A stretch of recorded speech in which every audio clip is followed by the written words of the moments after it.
Nikita Koloff, the Russian nightmare, no, the devil's nightmare, here from It's Time to Man Up, challenging men to step into their true manhood. Your chosen Truth Network podcast is starting in just a few seconds. Enjoy it, share it, but most of all, thank you for listening to the Truth Podcast Network. This is the Truth Network. Don't worry, you won't fly away from the fun.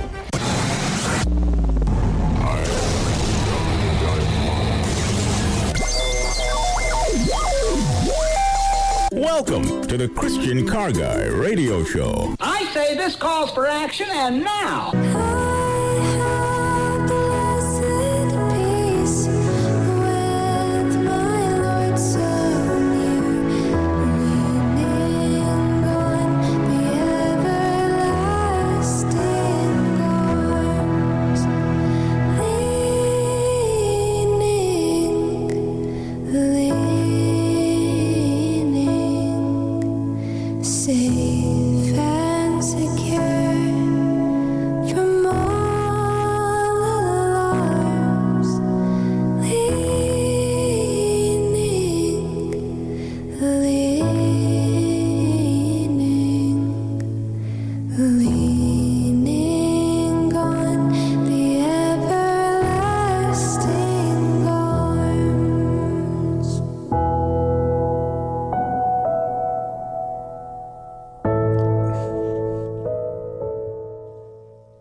Gathered under his wings today on the Christian Car Guy Show. Didn't even know the name of my show. Yes. Gathered under his wings. It's been quite a week, and I'm going to do my best to try to explain why all this, it's amazing. It's been really a roller coaster ride from some really low places to some really, really high places. And God showed me some stuff that has to do with this whole idea of being gathered under his wings. And so you heard Britton Lane there. What a beautiful rendition of Leaning on the Everlasting Arms. And of course, that was the worst fest to hear about the chicken dance. And so, maybe you see the connection, maybe you don't, but so many times tears come with laughter.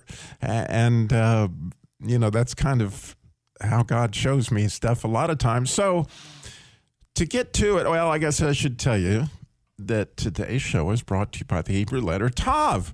And the Hebrew letter Tav is the last letter in the Hebrew alphabet, and many people will tell you that it means the truth because you'll know the truth at the end of the story.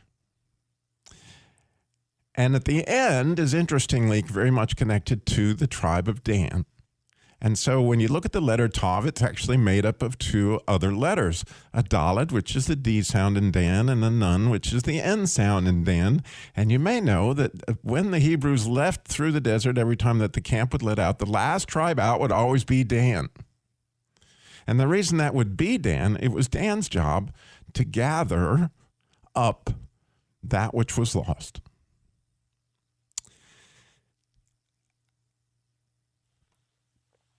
Specifically, you think about all those friends and loved ones that you know that are lost, that need to be gathered, right? And Dan does that in a very unique way. It says that he judged his people, but the word judge there is more that he's an advocate, almost like the defending attorney, right? And that is the idea of a Dalet and a Nun. And it very much is connected to the letter Tav. Now, the beautiful thing about the letter Tav is it isn't better illustrated than in the word under. And see, God gathered the waters under heaven. It's a beautiful picture. Actually, if you go to ChristianCarGuy.com, you'll see actually Britton. I have the YouTube of her singing that song, the entire thing. But also, there's a picture of clouds that look like wings. And you get an idea that we're all gathered under heaven. And in so many ways, Dan is very much involved in that. And interestingly, if you look at the Tav section of the 119th Psalm, which I always tell you is like the decoder ring for Hebrew, the last verse which is 176th verse of a very, very longest chapter in the Bible. It says, "We like sheep have gone astray. Seek thy servant," right? "For I have not forgotten thy commandments," which has to do with, if you love me, obey my commandments. Well, you get that whole idea that in the end, right, there's a big gathering going on, just telling you. And in the beginning, there was a big gathering going on. And my word for the year that God gave me is headed into this year was the word gathered. And so you see all the connections to get it going, to give you some idea. But we had this dog. My father had a dog named Corgi, and to say he loved that dog, he actually hurt my feelings many times, because I can't tell you how many times I've heard to him refer to the dog as son. "Come on, son, let's go to bed." Like, what? Come on, Dad, really? But anyway, my father loved this dog. My father loved dogs, period. It was just his whole life he loved dogs. But he really, really, of all the dogs, he had an affection for Corgi. We couldn't go anywhere that he didn't have to get home and be with Corgi. Well, we all prayed that Corgi would outlive Dad, because we didn't know how he could take it, when that day came, and he did. He did outlive my father. And last week, it was obvious. Corgi was 16 years old. He'd lost his eyesight, and he'd lost his hearing, and slowly but surely, he was losing his hips, and he couldn't even walk, right? He was a Corgi, as you might imagine, and colored like a Corgi, but he was also a border collie, so he was kind of a tall Corgi and had the personality of a border collie. It was just a delightful dog. Anyway, we took him to the vet to see if it could help him with his walking, and they said, "Well, try this pain medication," whatever. And I don't know whether it was a pain medication or just his age, but last Sunday night, he began to have what I would call grand mal epileptic seizures, where he literally, I've never seen suffering like this. He would lift his head and grimace. He would bare his teeth in the tension of it, and then, you can imagine every one of his limbs just completely out of control. If you've ever seen somebody or an animal have an epileptic fit or a seizure. And the challenge was that this didn't go on for just like a minute or two. These would go on for like 5 minutes. And then they would let up for a minute or two, and then they would go on. And this started at about 10:30 Sunday night. My wife couldn't watch it. She had to leave the room. And, we were left with different options. Like, we live way out in the country. It's not like you're going to get him to an animal hospital just immediately. Or I possibly could take his life. I'm very capable of doing that. I've taken a lot of animals' lives in my life. Or wait till the morning, because my daughter, Mariah, had said, "If you have to put Corgi down, I want to be there," because everybody in my family loved Corgi. So I am praying, as you might imagine, watching this suffering for hours, right? I couldn't go to bed and leave. I stayed right with him during this entire time. And it went on for all those hours, and watched him suffer and prayed during that entire time, like, "God, do you want me to take him? Would you please take him? Can this suffering please be over? Could this suffering please be over?" It wasn't. And so morning finally arrived, and Corgi completely spent, and I don't even know how his heart did it all those hours. We took him to the vet, and my wife literally held Corgi with my daughter stroking him, and Corgi was at peace. It was hard, really hard, because it was like the last vestige of my dad. Corgi always looked for my father. I knew he was going around the house. Anyway, so I finally got some sleep the next day. The next morning I woke up and I crawled in Jesus' lap, which I always do. And I said, God, where are we going today? What do you want to show me?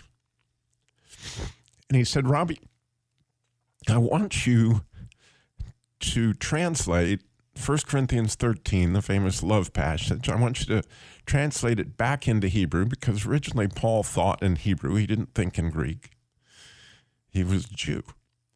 And he said, I want you to translate it back into Hebrew because there's something you need to know.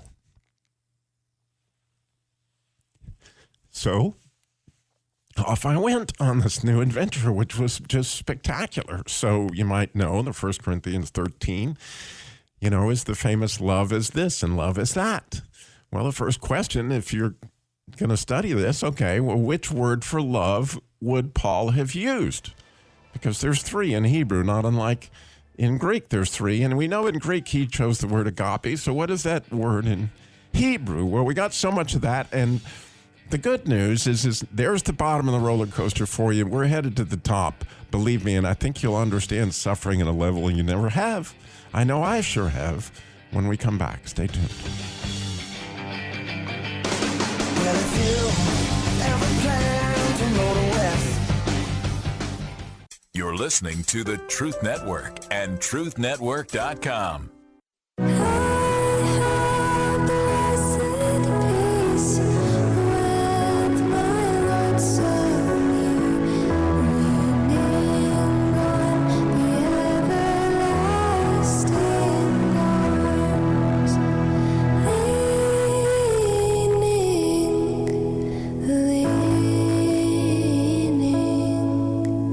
Safe and secure from all alarms,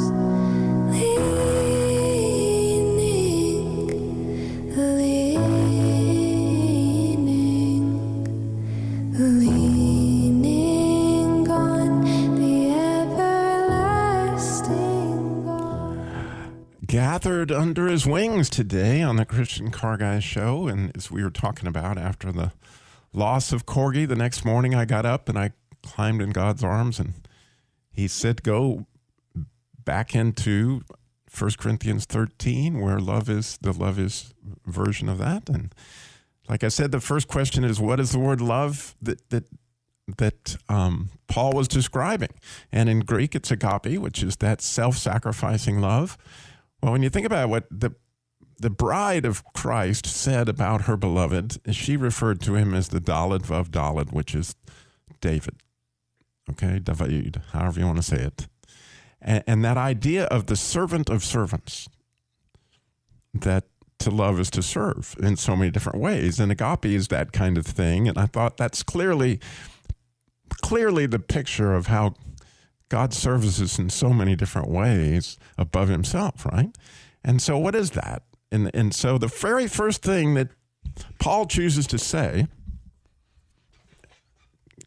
always was kind of a letdown to me. Patient or long-suffering, right? There you go. And I was like, really? I mean, love's a lot of things, but the very first thing I don't necessarily think of is patient. And so what does that word look like in Hebrew? Because I can English has a feel to it and Greek has a feel to it, but there's something behind understanding Hebrew that gives me a real sense of the power of something. And so I decided to, dive into what is that word patient in Hebrew? Well, it just turns out that the idea of slow to anger is also the idea of long suffering, which is what God chose to say almost the first thing about himself as he revealed himself to Moses, as you might remember, in Exodus, I believe it is 34, 6 or so. He puts Moses in the cleft of the rock and he goes by him and he says, the Lord, what does he say? He's mercies and gracious and slow to anger, long suffering, right? Well, here's the beauty of Hebrew for me, okay? And I hope it is for you. That word long suffering has to do with a wing, because wings are long. And so with that in mind, I want everybody, if you're driving, you can't do this exercise, but picture it with me. So take your wings, stick them out. Get your wings out.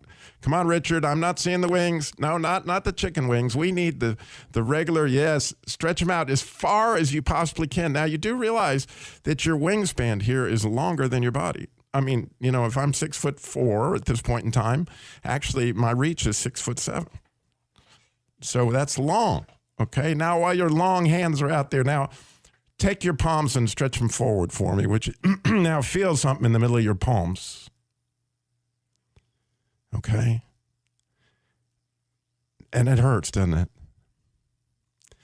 And if you think about it, it really hurts. And then you think about some hours on the cross.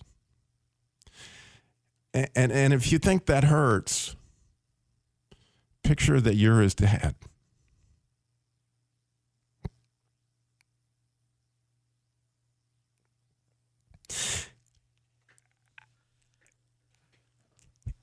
And you could take his life,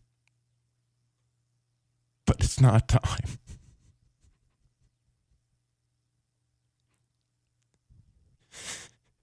It's not time. Long suffering, with a mighty hand and an outstretched arm. I'll redeem my people. How many times did he say it, Maximus? With a mighty hand and an outstretched arm.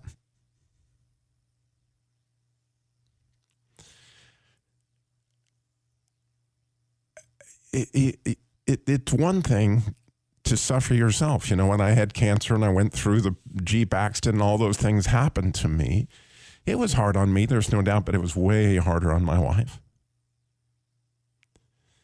I watched it and I thought many times, oh, it's so much easier to be the patient than the caregiver. And the ultimate picture of that is the Father. You see, he suffered long, and those long wings of his. And he suffered long since Adam sinned. Right? But he knows that the end of the story is Dan. Right? That at the end of the story is this idea of the Tav, this idea of that it was going to gather up. It's the end of the 119th Psalm. You know, we are the sheep of his pastures. There in the 100th Psalm, time and time and time again. And what did Jesus say in Matthew 23? He said, "Oh, Jerusalem, Jerusalem, Jerusalem, how I long to gather you under my wings like chicks," right? And maybe you've heard the famous story of the horrible fire that happened, I believe, in the northwest part of the United States. And they found this mother, I think it was a hawk, and she was dead at the bottom of this tree, just burned up in this horrible forest fire. And as they lifted her charred body from the tree, you get the picture of the bird on the tree, then the baby chicks all came out, beep, beep, beep, beep, beep, right from underneath her wings.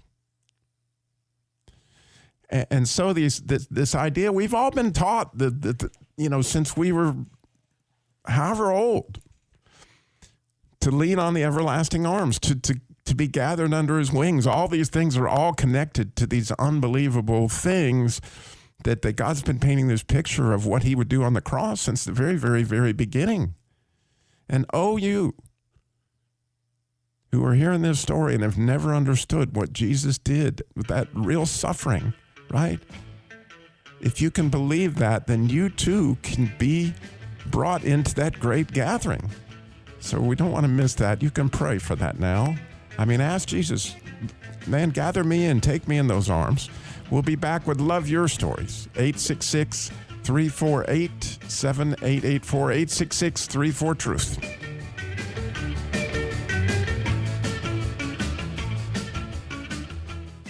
You're listening to the Truth Network and truthnetwork.com.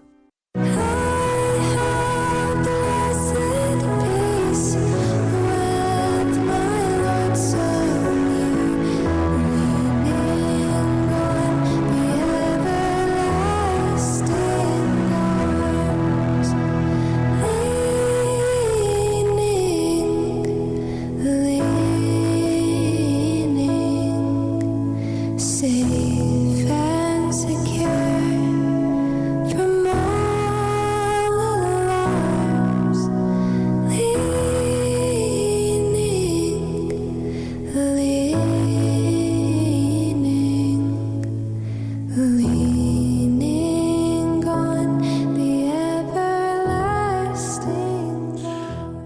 So gathered under his wings today on the Christian Car Guy Show. Again, I love that version of that song. It's unbelievable. So getting back to our story of Corgi and unpacking 1 Corinthians 13 from a Hebrew standpoint, I hope you now see that love is patient is so much more than that. And so as Jerry was saying actually during the break, that maybe there was that passage was quoted at your wedding. And now you maybe have a little bit better picture of what that means exactly. That when you stretch out your arms like that the next time, that love suffers long, as Jesus suffered, as the Father suffered, as Jesus was doing that.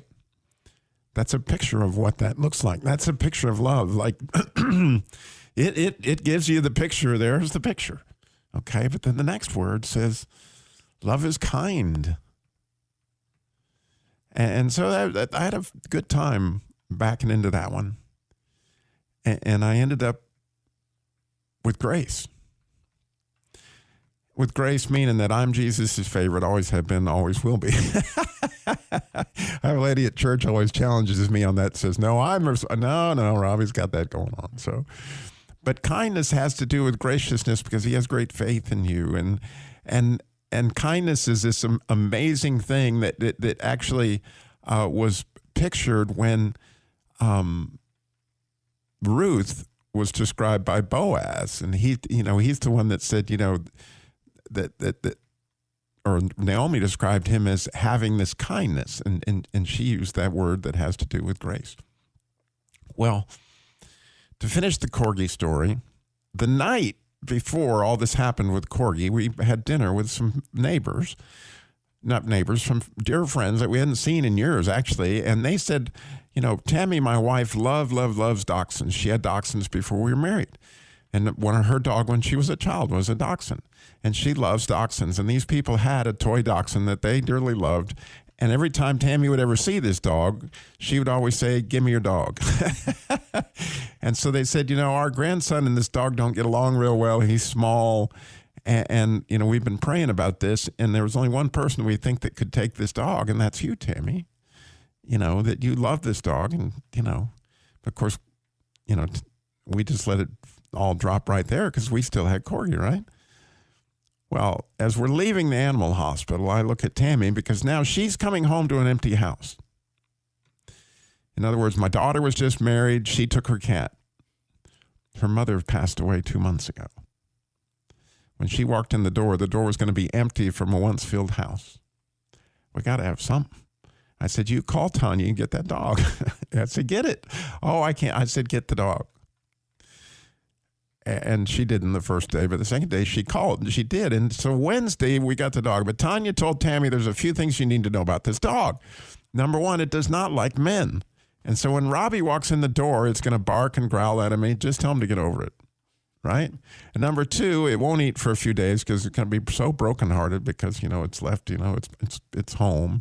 And number three is, the dog has always slept with me. And just me by myself. And she won't like the idea of Robby being in the bed at all. And she'll growl and snap. It's going to be ugly. So, but she's got to sleep with you. Okay. So I walk home I come in the door the first day, right? The dog comes wagging his tail. I mean, it couldn't be a more cute dog. It looks at me, rolls on its back, wants its belly rubbed. You get the whole picture. This isn't exactly a picture of the dog snapping and barking at Robby. I mean, it just melted. And melted my heart too, by the way. What a beautiful dog. And of course I said, well, is it okay if I feed it? Well, it's not going to eat. And I said, well, just for laughs, let's see what happens. So I put the food. You never saw a dog scarf food so fast. I was like, it's like a Labrador retriever eating food. I was like, man, I have never seen a dog eat food like that. And so, Ruby's the dog's name, and she ate man. So it got time for bed, and Tammy's like, now you need to scoot your pillow way over there because, me and Ruby are going to snuggle, and you're just going to have to get over it. And I said, okay, whatever. I'll scoot my pillow. So because I get up crazy early, I go to bed crazy early. And so I went to bed and I scooted my pillow way over there. Well, about 2 a.m, I woke up to this feeling on my chest. And here was this beautiful little puppy with its head on my chest with its eyes looking up at me and of course I could not resist. Tammy, are you seeing this? Right. Love is kind. I mean, it was such a picture of it for me in so many ways that I hope that you get a sense of like, man, how rich the Word of God is.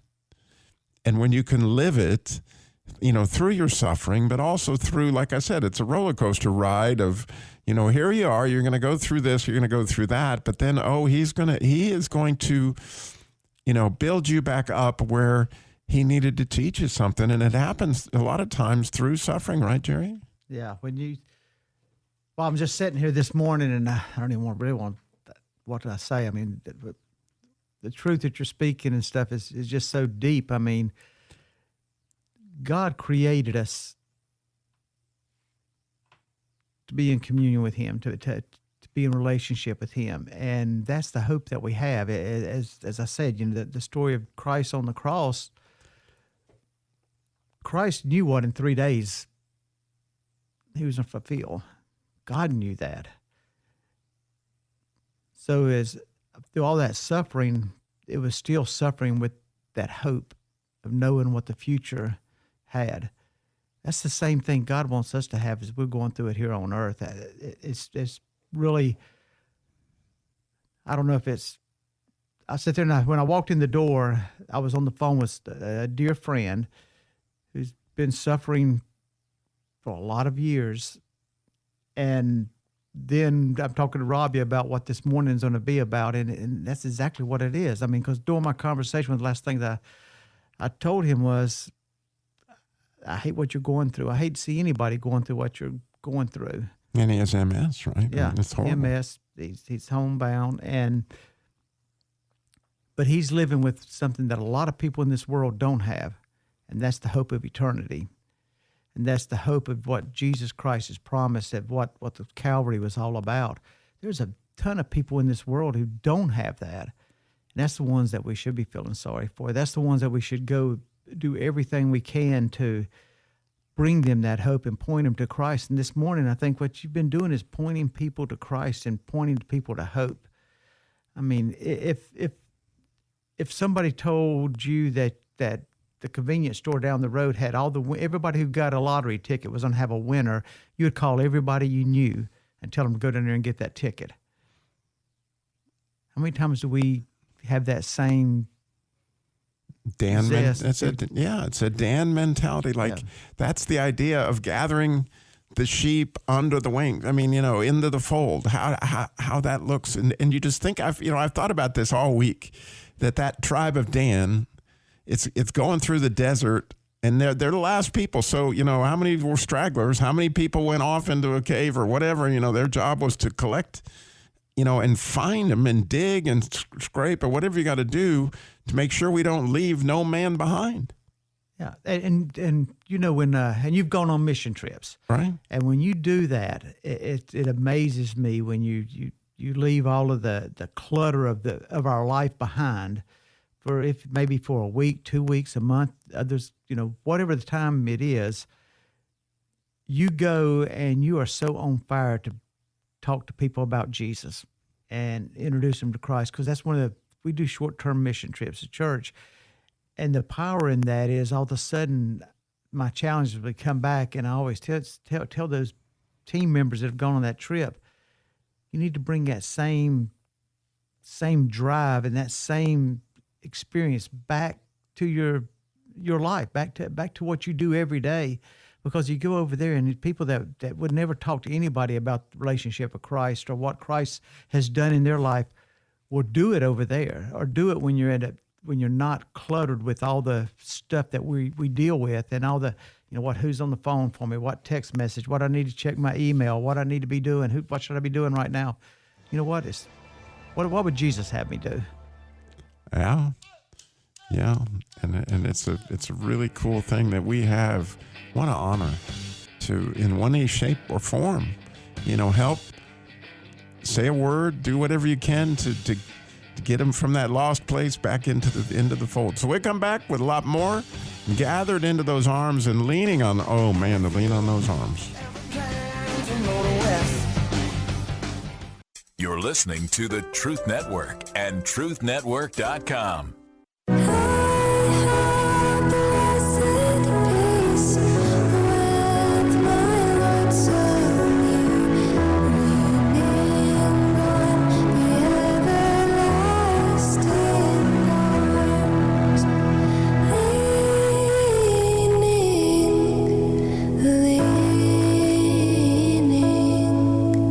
Safe and secure from all alarms,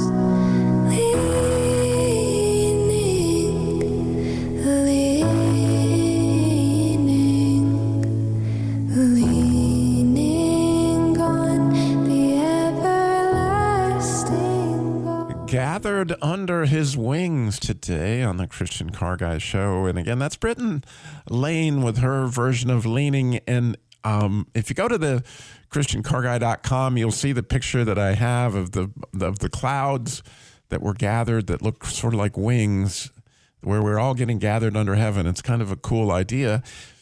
But also is that video of Britton, and you can hear her as she begins it. She's so excited because she's just recorded this, and she gets to do it as part of a movie on Netflix, from what she says.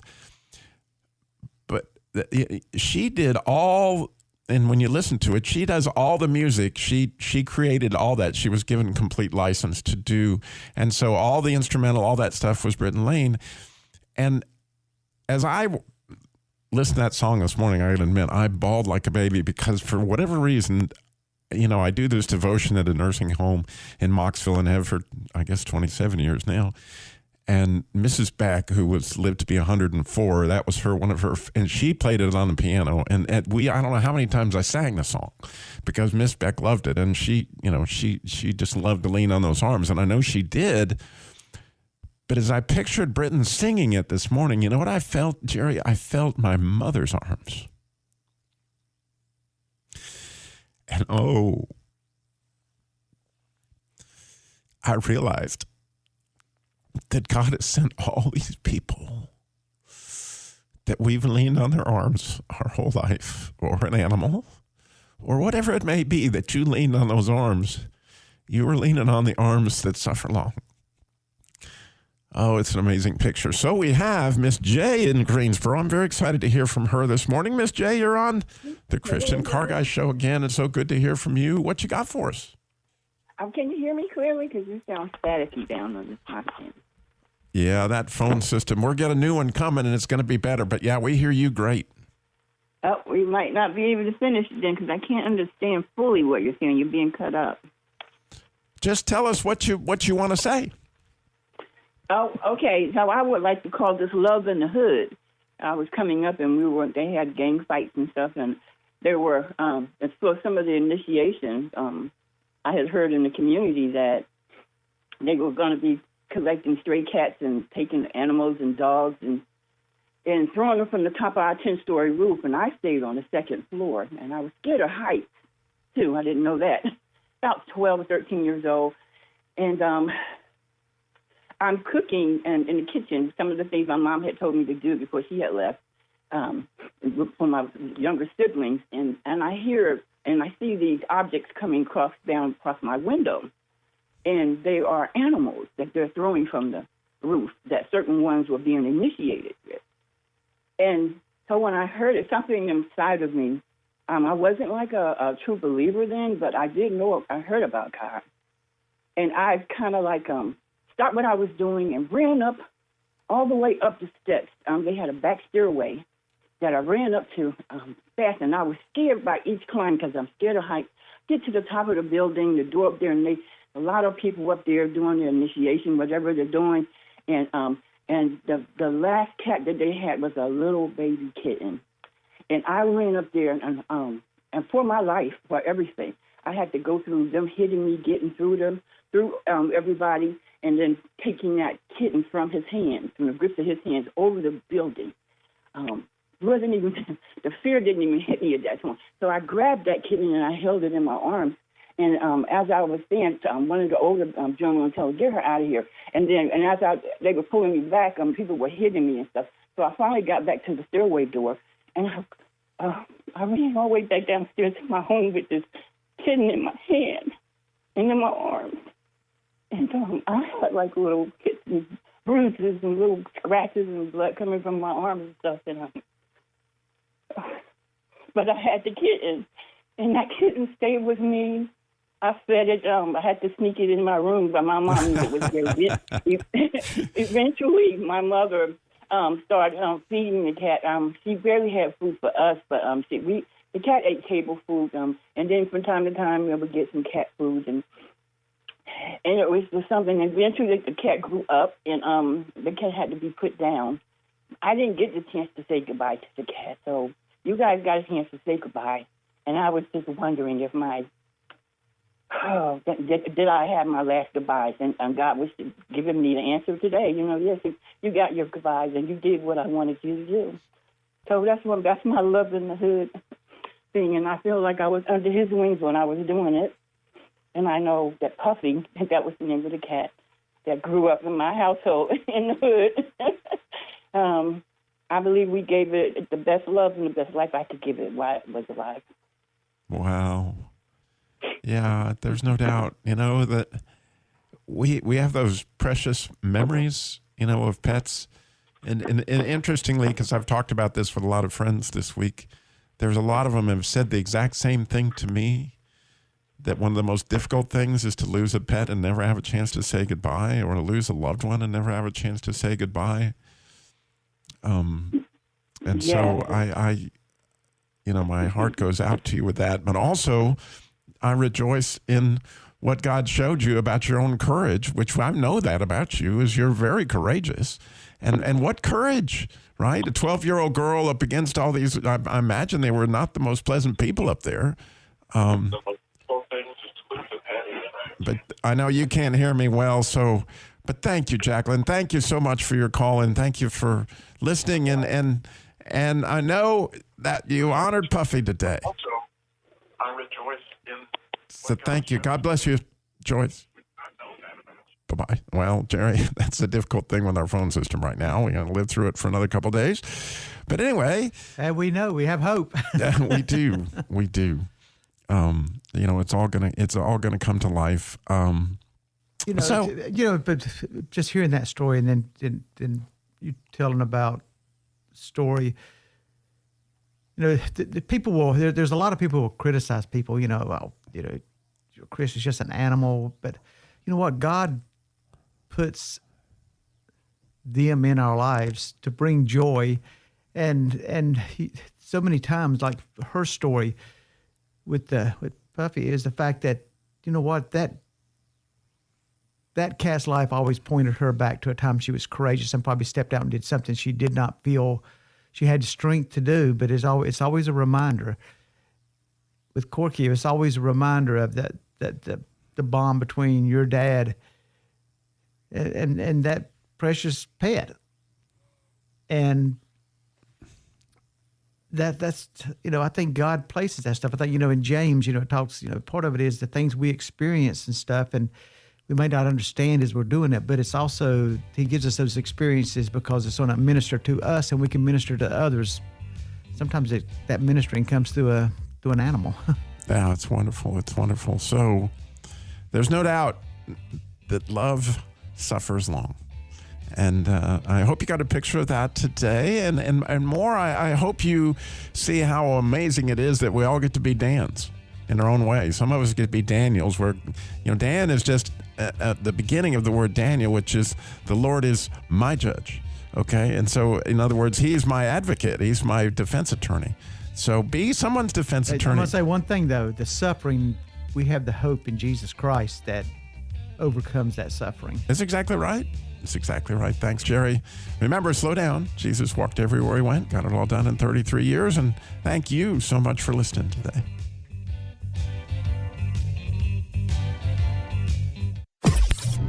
This is the Truth Network.